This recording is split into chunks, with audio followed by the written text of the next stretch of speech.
అందరికీ నమస్కారం. వేదిక మీద ఉన్న పెద్దలందరికీ, జనసేన పార్టీ అధ్యక్షులు పవన్ కళ్యాణ్ గారికి, అలాగే ఈ 12వ ఆవిర్భావ దినోత్సవానికి వచ్చేసిన జన సైనికులకి, వీర మహిళలకి, 2 రాష్ట్రాల నుంచి వచ్చిన కార్యకర్తలందరికీ కూడా నా హృదయపూర్వక నమస్కారాలు. నేను ఒక సాధారణ మధ్యతరగతి కుటుంబంలో పుట్టి రాజకీయాలని దూరం నుంచి చూసే మీలో ఒకడిని. కానీ నాకు అందరికన్నా ఎక్కువ ఒక అరుదైన అవకాశాన్ని ఇచ్చి పార్లమెంట్లో మొట్టమొదటి జనసేన అభ్యర్థిగా నేను ప్రమాణం స్వీకారం చేసినందుకు చాలా గర్వపడుతున్నాను. ఇలాంటి అవకాశం ఇచ్చిన పవన్ కళ్యాణ్ గారికి నమస్కరిస్తున్నాను సార్. అలాగే పార్లమెంట్కి పంపటమే కాదు, అక్కడ ఏం మాట్లాడాలి, ఎలా మాట్లాడాలి అనేది కూడా ప్రతి సెషన్స్ ముందు నేర్పిస్తూ మనకింత మెజారిటీ వచ్చినందుకు మనం ఎంత బాధ్యతతో పనిచేయాలని మాత్రం ప్రతిసారి చెప్తూనే ఉంటారు. అలాగే గత ప్రభుత్వంలో జల్ జీవన్ మిషన్ని మొత్తం అంతా 16,000 కోట్లు కేటాయిస్తే అందులో 2,000 కోట్లు మాత్రమే అలా ఇలా వాడి వదిలేస్తే దాన్ని మన అధినేత పవన్ కళ్యాణ్ గారు స్వయాన ఆయనే బయలుదేరి వచ్చి నరేంద్ర మోడీ గారిని అడిగి జలశక్తి మంత్రిని కూడా కలిసి, సార్ ఈ స్కీమ్ని, అయిపోతున్న స్కీమ్ని ఎక్స్టెండ్ చేయండి అని చెప్పి మన వల్ల, పవన్ కళ్యాణ్ గారి వల్ల, మన డిప్యూటీ సీఎం గారి వల్ల దేశం అంతా స్కీమ్ని ఎక్స్టెండ్ చేసి నరేంద్ర మోడీ గారు రాష్ట్రానికి కాదు దేశానికి అందరికీ కూడా ఎక్స్టెండ్ చేస్తున్నాను అని చెప్పి మన వల్ల దేశం అంతా కూడా లబ్ధి పొందేలాగా ఆయన చేశారు. నేను కూడా మీకులాగే మన సార్ స్పీచ్ కోసమే వెయిట్ చేస్తున్నాను.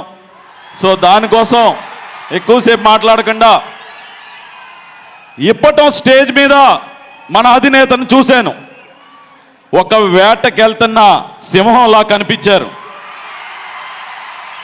ఈరోజు స్టేజ్ మీదకి వస్తున్నప్పుడు చూశాను, గుంట నక్కల్ని వేటాడేసిన సింహంలాగా వచ్చి ఆ ముఖంలో ఒక చిన్న చిరునవ్వు, అదే గంభీరం అలాగే ఉంది. మీరు ఒక్కసారి క్లోజప్లో కనుక చూస్తే అది క్లియర్ కట్గా ఒక సింహం గుంట నక్కల్ని వేటాడేసి వచ్చిన, రాష్ట్రాన్ని ఇబ్బంది పెడుతున్న గుంట నక్కల్ని వేటాడేసి వచ్చిన ఒక సింహంలాగా ఉంటారు. సార్ ఎప్పుడూ కూడా మీ వెంటే ఉంటాం, మీరు చెప్పిందే చేస్తాం, మీరు అప్పచెప్పిన బాధ్యతల్ని తప్పక పాటిస్తూ ఈ అవకాశాన్ని ఇచ్చిన మీకు హృదయపూర్వక నమస్కారాలు చెప్తూ సెలవు తీసుకుంటున్నాను. ధన్యవాదాలు. గౌరవ మంత్రివర్యులు, రాష్ట్ర పర్యాటక సినిమాటోగ్రఫీ శాఖ మాత్యులు శ్రీ కందుల దుర్గేష్ గారిని ప్రసంగించదు.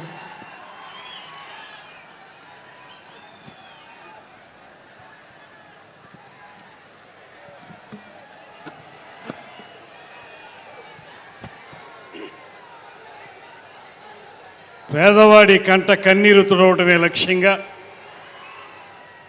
రాజకీయాలు ప్రారంభించి ఆంధ్రప్రదేశ్ రాష్ట్ర రాజకీయాల్లో ఒక ప్రత్యేక వరవడిని సృష్టించి,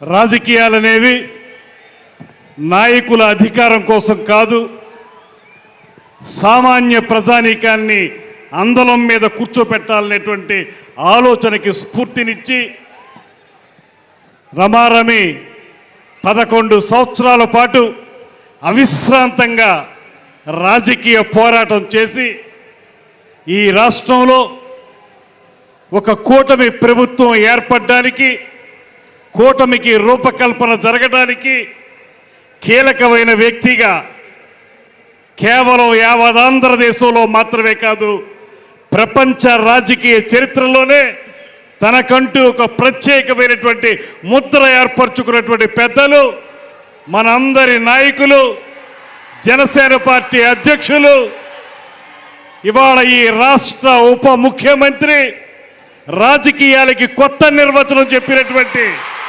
శ్రీ పవన్ కళ్యాణ్ గారికి మనందరి తరఫున కూడా ప్రత్యేకమైనటువంటి ధన్యవాదాలు తెలియజేస్తూ, వేదిక మీద ఉన్నటువంటి ఈ కార్యక్రమాన్ని తన నేతృత్వంలో అత్యద్భుతంగా నిర్వహించినటువంటి నాదెండ్ల మనోహర్ గారు, అదేవిధంగా